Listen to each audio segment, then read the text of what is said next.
Ouais, voilà, je pense que c'est C'est bon, ça enregistre? Ouais, j'ai tout lancé là, c'est bon. Bonjour, je suis Dr Philippe de Chazourne, je suis médecin généraliste installé à La Réunion depuis un peu plus de 30 ans.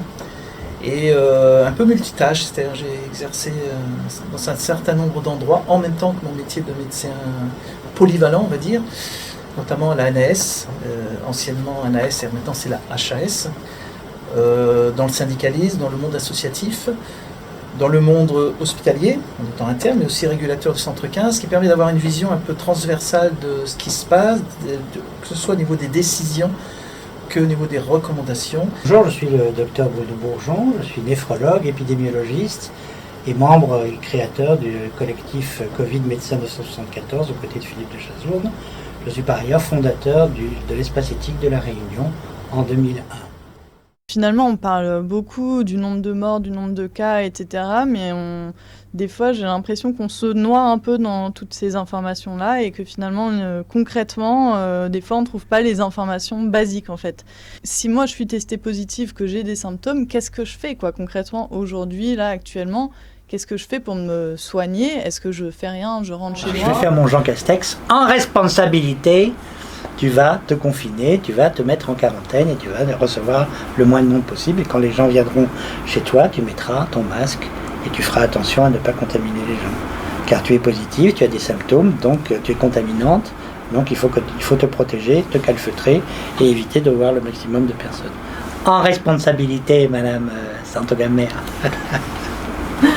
Et du coup, pas de traitement, pas de médicaments. Est-ce qu'il y a peut-être des médicaments aussi? Si, moi je te conseillerais d'utiliser la vitamine C à forte dose, de la vitamine D, c'est-à-dire de rester au soleil dans ton jardin si tu as un jardin, du zinc, alors ça tu peux en trouver sous forme de parapharmacie sans prescription, et puis voilà, avec des oméga 3, enfin bon, tout ce qui est très très bon pour la santé alimentaire, pour les alicaments, ce qu'on appelle les aliments qui sont également des médicaments. Donc on retrouve sans prescription absolue. Il peut y avoir aussi de la phytothérapie, mais là je ne connais pas bien, donc je ne vais pas m'orienter sur ce terrain-là. En revanche, ce dont j'ai parlé, oui, ça me paraît tout à fait licite. Donc ne pas se contenter du Doliprane. Et est-ce qu'il y a des médicaments qu'il ne faut surtout pas prendre avec le Covid? Parce que pareil, on a eu des informations... Alors on a parlé des anti-inflammatoires au départ, des corticoïdes, et il se trouve maintenant que c'est les médicaments de choix, enfin au moins pour les corticoïdes, ce qui est très étonnant. Donc c'est pour ça qu'on est dans une période de doute extrême depuis le début, mais dans cette période de doute, nous on a toujours un peu douté, mais il y en a qui n'ont jamais douté. Donc un jour ils disent « Ah !» puis ça ne les dérange pas du tout de dire l'inverse le lendemain ou un mois après. Ça c'est un petit peu gênant. On a dit que les enfants étaient les plus grands contaminants, qu'il ne fallait surtout pas qu'ils allaient embrasser papy, mamie, comme je citerai quelqu'un qui passe souvent à la télé. Et maintenant, les pédiatres, la Société française de pédiatrie, depuis plusieurs mois, ont démontré l'inverse. Et pourtant, on continue à les masquer à partir dès l'âge de 6 ans. Voilà. Donc c'est une incompréhension totale qui a pour origine, je crois, ce manque de débat et de confrontation d'idées et d'argumentaires.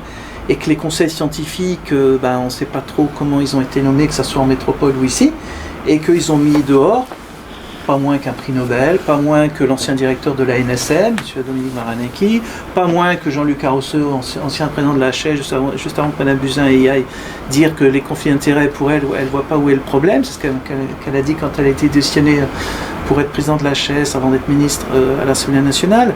Voilà, on met des gens comme Even, enfin des gens, des pontes médicales qui ont un CV énorme, et face à ça, vous avez une ribambelle d'hospitaliers qui sont très bien, qui sont diplômés effectivement, mais qui n'ont pas eu forcément ni le temps ni le savoir d'explorer suffisamment d'études, et puis toute une bande de journalistes pour lesquels on les met maintenant à armes égales avec ces gens-là.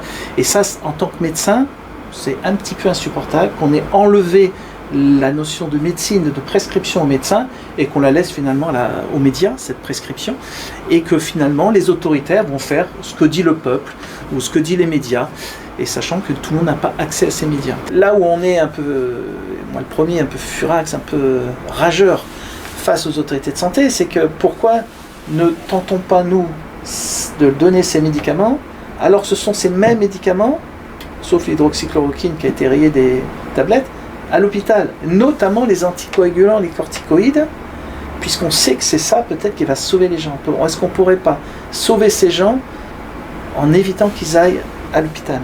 C'est ça où nous on revendique la médecine de ville. Médecine de ville, c'est pharmacien, médecin, infirmière, enfin tout ce qui est à proximité. Pourquoi on n'a pas donné les moyens à la médecine de ville pour éviter d'aller encombrer les hôpitaux? Et ça, c'est quand même une énorme énigme. Même titre que pourquoi on a dit d'appeler le 15 et non pas d'aller voir le médecin traitant. Une énorme énigme dont pour l'instant, moi, j'ai pas la réponse. Probablement que pour la réponse, on l'aura un de ces jours, dans des mois, des années peut-être. Et pour aider à avoir la réponse, peut-être qu'il y aura des coupables de ces décisions.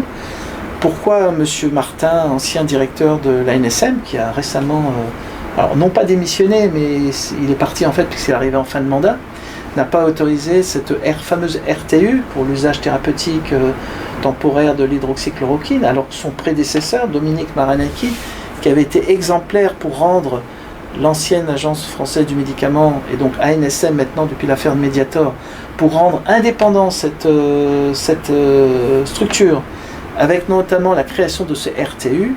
Pourquoi l'un l'aurait fait, mais il n'est plus en fonction, et l'autre ne l'a pas fait, alors qu'il est en fonction? C'est quand même une énorme énigme. Est-ce qu'il y a eu des pressions politiques, des pressions de l'industrie? Et là, on va dans un autre domaine dans lequel je ne dirais pas aujourd'hui, mais probablement qu'on va bien être obligé de se poser la question un de ces jours. D'ailleurs, il y a énormément de cabinets d'avocats qui sont déjà sur le terrain, et je pense qu'il y a un certain nombre de décideurs qui devraient commencer à avoir un petit peu peur.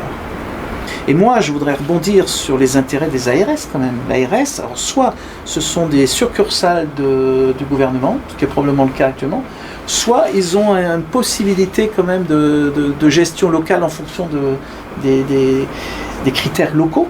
Et je suis sidéré qu'à La Réunion, n'ayant pas eu de première vague, on considère qu'il n'y en a pas eu de première, peut-être il y en aura eu une deuxième, peut-être qu'on l'aura maintenant, peut-être qu'on l'aura en janvier ou février, on n'en sait rien, mais justement qu'on n'en profite pas on n'est quand même que 1200 médecins libéraux, 1800 médecins sur toute l'île, c'est quand même pas très compliqué de pouvoir tester avec un protocole précis sur de symptômes les populations, et puis de leur tester des médicaments, quel que soit le médicament, corticoïdes, anticoagulants, phytothérapie, le zinc, vitamine C, vitamine D, azithromycine, ce que vous voulez, hydroxychloroquine, avant d'aller à l'hôpital.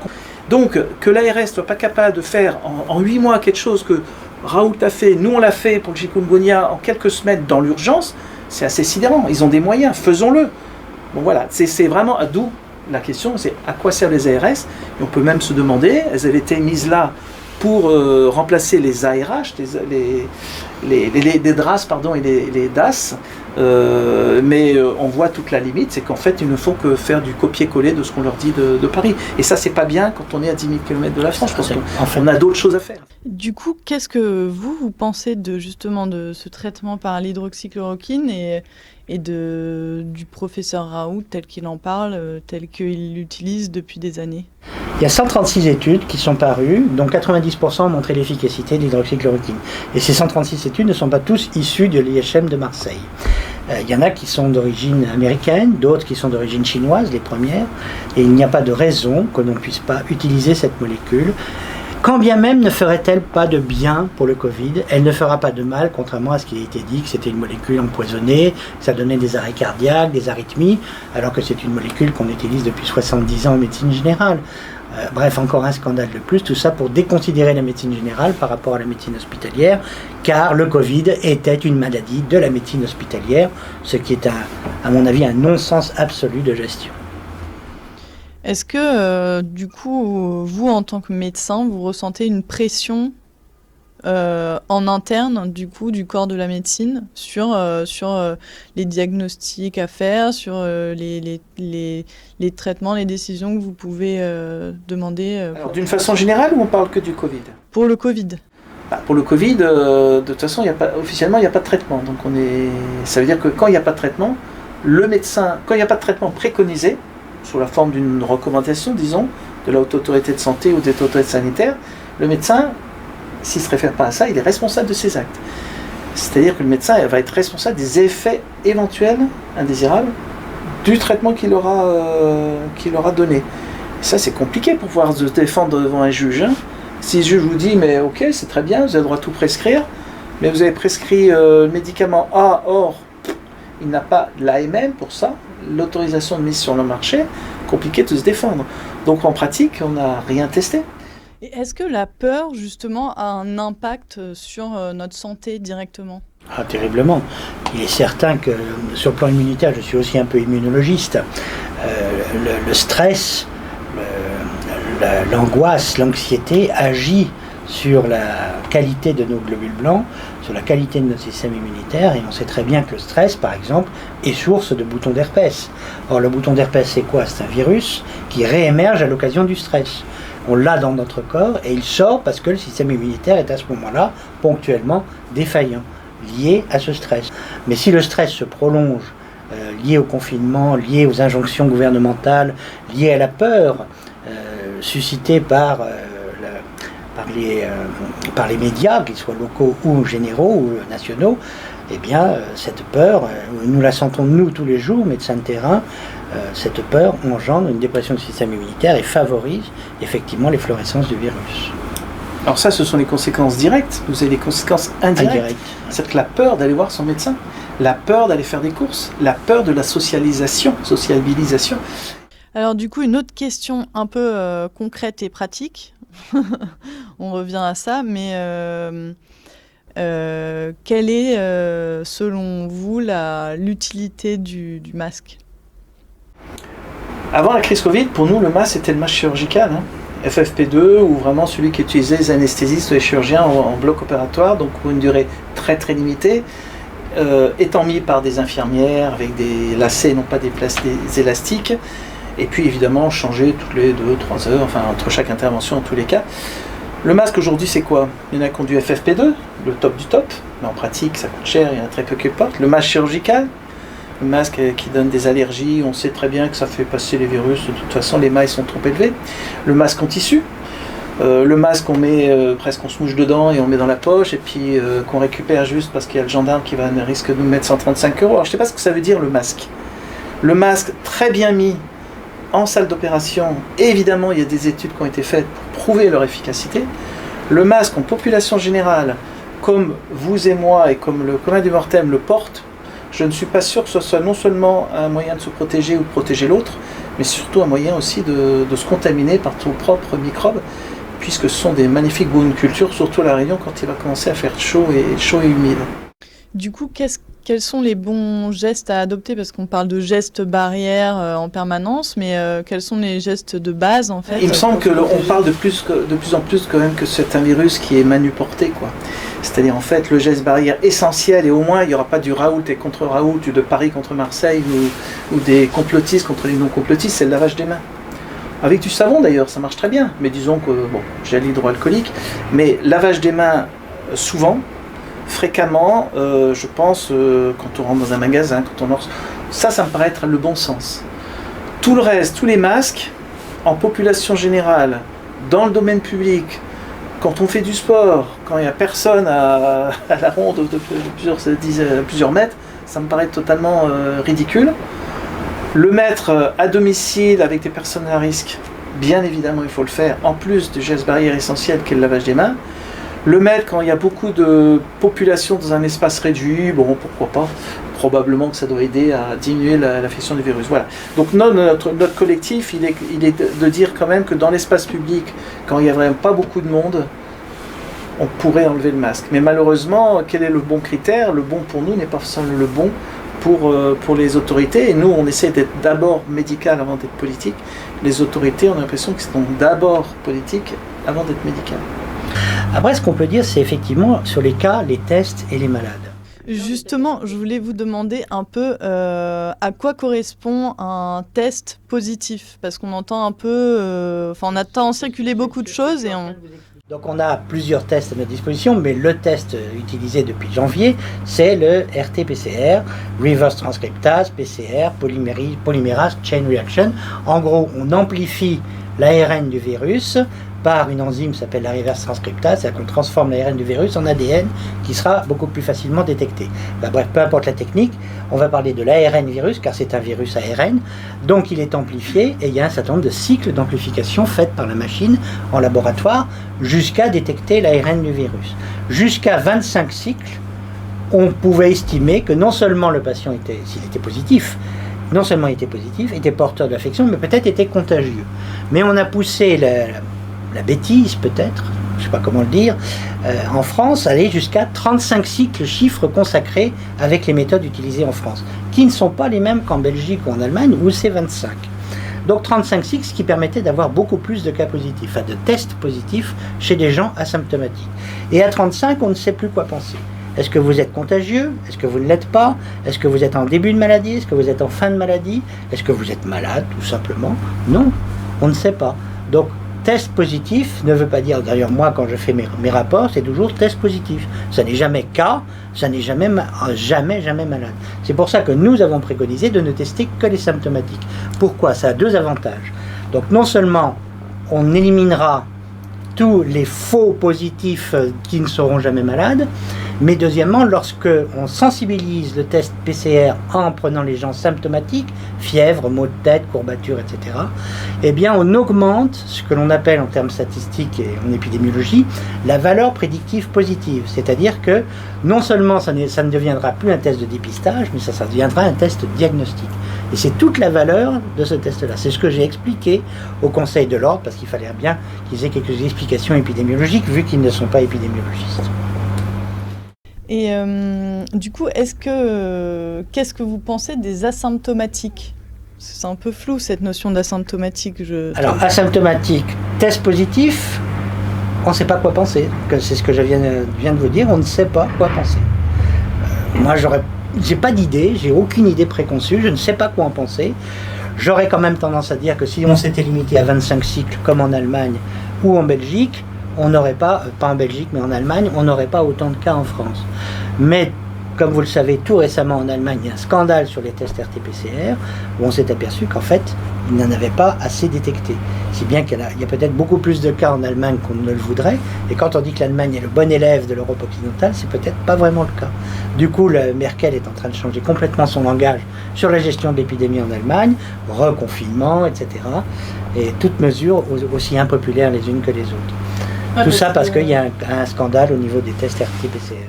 Parce qu'on compare toujours finalement les chiffres entre les différents pays occidentaux, mais est-ce qu'on peut vraiment comparer ces chiffres-là? Alors, si on prend l'exemple de la Belgique, qui est le plus mauvais élève de l'Europe occidentale, il comptait les décès en EHPAD comme test Covid positif, sans que la personne ait été testée. Dès qu'il y avait un mort chez les sujets très âgés, dans les institutions, c'était un mort par Covid. Donc du coup, ils ont une énorme mortalité bien supérieure au reste des pays occidentaux. Les Italiens qui ont commencé l'épidémie ont eu au départ beaucoup plus de cas mortels que l'Espagne qui a suivi, puis la France. Le Royaume-Uni est arrivé en 4e position si on ne compte pas la Belgique et les Pays-Bas. Et maintenant, le Royaume-Uni fait partie des pays les plus contaminés et pour lesquels les décès sont les plus élevés. C'est-à-dire qu'ils ont largement dépassé et l'Espagne et l'Italie, pas encore la France en nombre de cas, mais largement dépassé la France en nombre de morts. Alors si bien que la France, qui était considérée comme un très mauvais élève, devient maintenant avec le temps un bon élève dans la gestion. C'est pour ça qu'on n'y comprend pas trop. Et là encore une fois, c'est ce que je dis depuis toujours, enfin depuis mars, je dis laissons aux médecins la gestion de la médecine. En donnant le pouvoir aux administratifs, eh bien, on a des confinements, on a des mesures politiques, on a des mesures liberticides et on ne sait même pas si on va revenir en arrière. Et il y a notamment un collectif qui s'élève un peu par rapport à des tests qui pourraient être faits sur les enfants à l'école. Je ne sais pas si vous avez vu ces images transmises par des médias régionaux au Stade de l'Est. Des gamins qui avaient 2 ans, 3 ans, à qui on met un écouvillon, et d'ailleurs pour information, et on ne m'a pas contredit, c'est que ce sont les mêmes écouvillons chez l'adulte et chez l'enfant, vous vous rendez compte? Les enfants, c'est même pas du cartilage, et ces cris de terreur, et les parents, enfin je veux dire, c'est insupportable, et qu'on accepte ça, en plus qu'on les filme. Mais tiens, il y a de l'argent à se faire ou quoi? Pourquoi est-ce que les gens font ça? C'est insupportable. Donc évidemment, rendez compte ces traumatismes à vie que vont avoir ces enfants, non seulement qu'on essaye pour lesquels on fait le test, et surtout qu'on interdit de voir la personne en face, donc l'expression, on ne sait plus si son sourire, s'il souffle, etc. C'est des traumatismes énormes qu'ils vont avoir. Donc il faut que les médecins réagissent, c'est pas possible. On n'est pas obligé, le médecin, pour réagir, il n'est pas obligé d'adhérer à ce qu'on dit nous, on les oblige, mais qu'ils réagissent quand même. On voit bien qu'il y a des choses qui se passent dans ce pays, dans tout le monde entier. sans être complotiste. On voit bien qu'il y a quand même des choses pour lesquelles la liberté bientôt n'existera plus. Et comment, en tant que parent, justement, on peut faire valoir notre droit à refuser ces tests pour notre enfant? Donc il y a des collectifs de parents, partout, notamment à La Réunion, très actifs, qui ont été voir récemment monsieur le sous-directeur de l'ARS et monsieur le directeur médical de l'ARS, à qui ils ont posé un certain nombre de questions. Je le sais, puisque j'ai été destinataire du compte-rendu, parce qu'ils veulent qu'on intervienne aussi. Donc bravo à eux. Questions l'ARS n'a absolument pas pu répondre, puisque c'est des questions très pratiques, notamment sur ces tests, sur la contagiosité, sur l'intérêt, etc., etc., etc. Donc, tous ces collectifs de parents à La Réunion ou en France sont souvent avec des avocats, et ces avocats, au niveau juridique, il y a plein de choses qui sont en train de se faire. Il y a un grand cabinet d'avocats parisiens qui a porté plainte contre X au tribunal judiciaire de Paris-Île-de-France, il y a 15 jours, 3 semaines, avec un argumentaire énorme et que 160 pièces de pièces à conviction. Je pense que ça risque d'aller loin. Donc là, on n'est plus dans un monde de bisounours, il va falloir que les décideurs quand même rendent des comptes.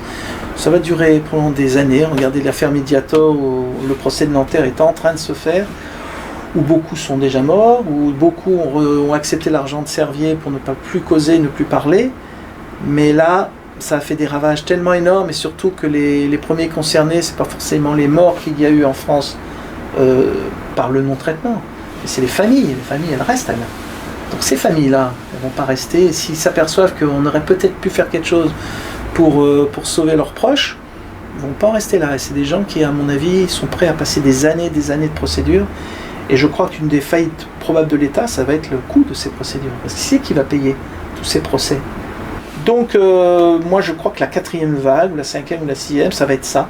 Ça va être la judiciarisation de cette époque, et ça va prendre des mois et des années, mais j'espère vraiment qu'un jour on saura pourquoi on en est arrivé là, quoi. Voilà. En espérant qu'on ait à ce jour-là encore le droit de parole. Dans ce contexte-là qu'on vient d'évoquer, que penser des tests qui sont actuellement en train d'être réalisés sur les 2 nouveaux vaccins et sur ces 11 vaccins en préparation qui arrivent et qui auront été faits en l'espace de quelques mois? Alors moi, je ne vais pas vous répondre de façon scientifique. D'abord parce que je ne maîtrise pas forcément toute la méthodologie. Je ne maîtrise pas l'anglais. Or, aucune étude est française actuellement. Donc si vous ne posez pas parfaitement l'anglais, vous avez du mal à comprendre. Moi, ce que je maîtrise parfaitement, c'est le doute.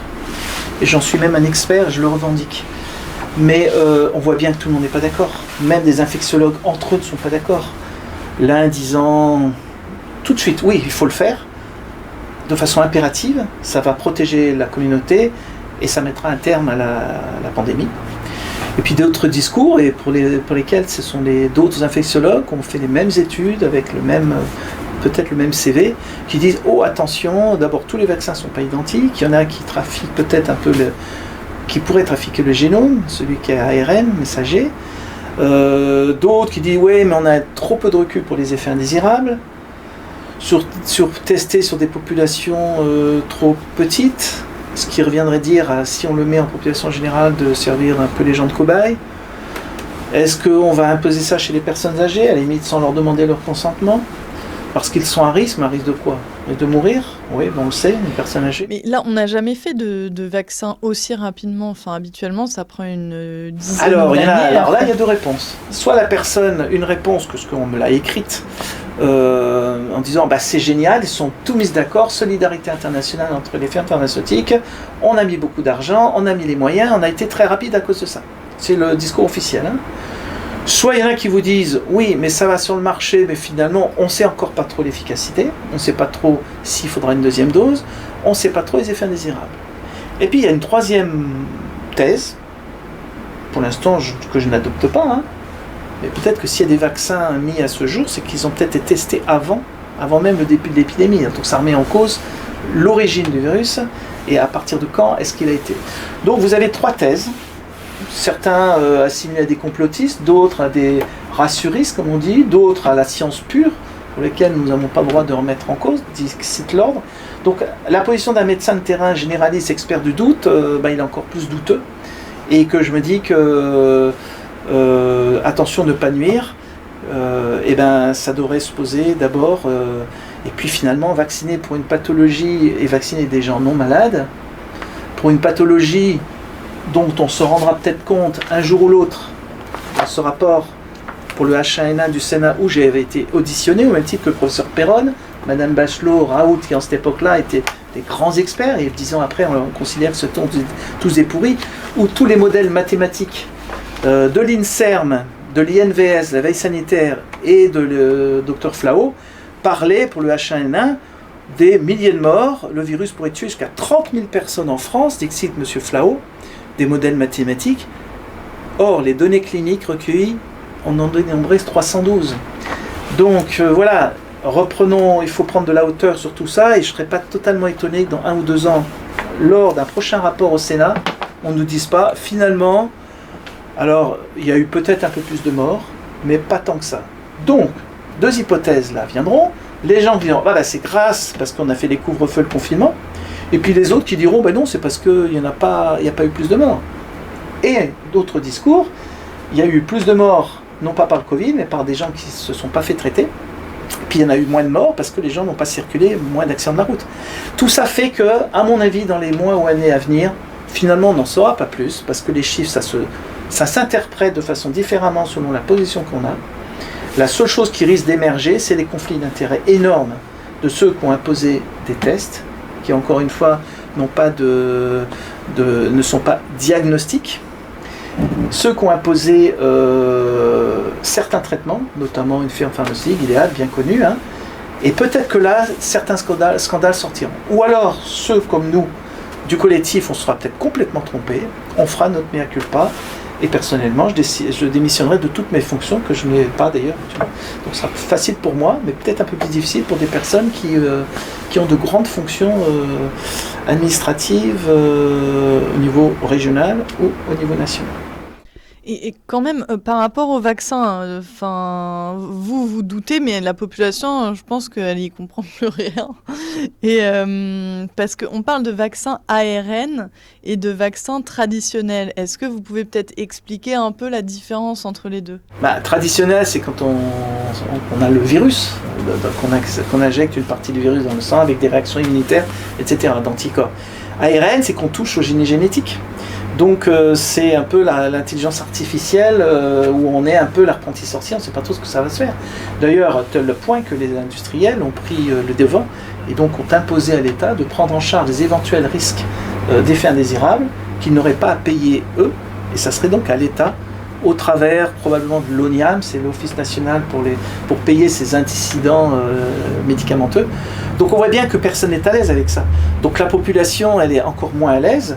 Et la population aura on le voit bien quand on discute avec les gens, c'est soit ils refusent tout, soit ils acceptent parce qu'ils disent ça va les protéger. Donc on a une demande incroyable de la population, au même titre que les gens veulent être tracés, veulent qu'on sache si le voisin d'en face a eu le Covid ou pas, et la population adhère à ce genre de choses. Et c'est ce qui fait un peu peur. Donc la population va adhérer à la vaccination, probablement, et s'ils n'adhèrent pas, eh bien, on va demander aux médecins, parce que ce qui est prévu à la CNAM, Conseil national de l'assurance maladie, c'est prévu, c'est donner les arguments et expliquer aux médecins quoi dire aux patients qui seraient récalcitrants. C'est en train d'être étudié, hein, pour que les médecins soient les ambassadeurs de la bonne parole. Vous vous rendez compte où on est, hein. Donc tout ça... Donc la CNAM, peut-être ? La CNAM, c'est la Caisse nationale d'assurance maladie. Donc ici, la CGSS, donc à Paris. Donc avec les syndicats, c'est comment faire pour persuader. Et si ça marche toujours pas, vous avez, comme ça se fait actuellement, deux, trois jolis spots à la télé, et puis voilà, tout le monde sera convaincu qu'il faut se vacciner. C'est comme ça que ça se fait la médecine actuellement. Et on n'est plus du tout dans la médecine livresque qu'on a appris il y a 10, 20, 30, 40 ans. Pourtant, on nous a donc répété que le vaccin ne serait pas obligatoire, et on a quand même un droit en tant que patient de refuser des traitements médicaux. Il y a quand même une liberté pour choisir notre traitement. Alors il sera effectivement probablement obligatoire si vous restez chez vous, fenêtre fermée, et qu'on vous vienne vous donner à manger et à boire. Il sera probablement obligatoire pour prendre l'avion, ça c'est maintenant quasiment une palissade. Il sera probablement, j'espère que non, mais il ne faut pas rêver, intégré dans votre passeport sanitaire. Et ce passeport sanitaire que vous aurez sous une forme de QR code, de code barre ou ce que vous voulez. Et ça, c'est pas du tout la science-fiction, c'est la réalité, hein. Ça existe déjà. Et ben, pour aller au théâtre, pour rentrer dans ce cabinet médical, par exemple, je pourrais vous demander peut-être dans 2-3 ans votre passeport sanitaire pour aller faire les courses, pour aller faire le marché, etc. C'est-à-dire, comme le préconisent certains journalistes, je ne citerai pas, avec une belle écharpe rouge, la désocialisation des gens qui ne sont pas vaccinés. C'est horrible. Et puis il y a d'autres moyens pour inciter les vaccinateurs, notamment les médecins, à vacciner la population. C'est la rémunération sur objectif de santé publique, ce qu'on appelait avant le paiement à la performance, qui existe en gros depuis une dizaine d'années, et qui vont donc un peu donner la carotte financière aux médecins, mais aussi aux pharmaciens, aux infirmières, à proposer la vaccination chez leurs patients, puisque, in fine, ça rapportera un petit peu d'argent aux... Et ça a déjà été un peu mis en place pour... Alors la ROSP existe depuis 10 ans. Et puis là, pour les cas Covid, quand c'était un cas Covid... Alors c'est pas dans la ROSP, c'est pas dans la rémunération sur objectif santé publique, mais il y a effectivement une rémunération si le médecin accepte de faire du tracing, s'il déclare, s'il voit le patient à la sortie d'hospitalisation, alors à la limite, si ça prend du temps pour le médecin, pourquoi pas? Si effectivement c'est une charge supplémentaire, je ne suis pas contre à ce que cela soit traduit par une rémunération pour le médecin. C'est une profession libérale quand même, hein, mais avec toutes les déviances et la perversité que ça peut introduire. Au même titre, et sans que ce soit confirmé, même si je ne l'ai jamais vu de façon écrite, qu'un hôpital va toucher de l'argent supplémentaire s'il déclare ses patients comme Covid par rapport à un non-Covid. Donc tout est fait pour inciter à avoir le plus de chiffres de malades ou de cas Covid par l'argent. Voilà, donc c'est pour ça qu'on remet aussi un peu en cause certains chiffres et l'interprétation de ces chiffres.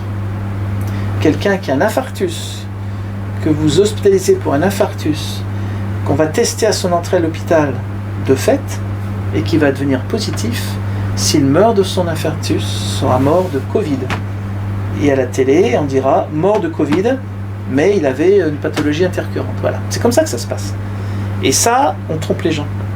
Et les gens, ils ne vont pas être trompés très longtemps, je pense qu'ils vont quand même comprendre.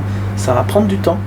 Et pendant ce temps, qui va être assez long, sont mis en place tout un tas de mesures, et les gens ne se rendent pas compte de la gravité et la portée de ces outils qu'on met en place, qui pourraient être mis à disposition à quel que soit le pouvoir totalitaire qui pourrait arriver un de ces jours dans notre pays.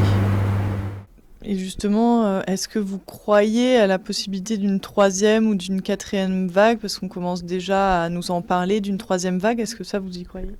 Mais c'est sûr que les gens, le discours, on entend, ben oui, il faut se protéger et protéger les autres, sinon on ne pourra pas partir en vacances, passer les fêtes, etc. Pas de marche sur le feu, pas de 20 décembre, pas de Deepavali, mais moi, il faut se tirer une balle dans la tête, on se jette du pont de Vincennes, hein. Mais je vois pas bien un intérêt de vivre là. Et qu'on dit que protégeons nos personnes à risque en EHPAD, mais on leur a demandé leur avis. Est-ce que ces personnes, moi qui fais des tutelles, et que je vais parfois en EHPAD, soit en tant que médecin, soit pour faire des tutelles, je vois ces personnes toutes seules, à qui on prive de liberté, prive de visite plutôt, notamment le week-end, et qu'il y a des gens qui travaillent la semaine, donc on perd du tout contact avec leurs parents depuis le mois de mars. Je me dis que ces personnes-là, plutôt d'être vaccinées, elles ont peut-être envie de mourir, peut-être du Covid et encore, mais avec le sourire d'un proche vers eux, sans plexiglas entre les deux. Et je pense que c'est important quand même de revenir à l'humain et de demander ce qu'ils veulent, surtout. Mais on pourrait faire un secteur mort prévu par Covid, mort prévu par Covid avec le sourire, versus protection, mort par dépression. Voilà. Et je suis pas sûr qu'on ne soit pas étonné d'ailleurs de où seront les morts. J'espère que tout ça, on arrivera à prendre le dessus, parce qu'il faut penser pas à nous, mais aux générations futures. Ok, merci. Merci à vous.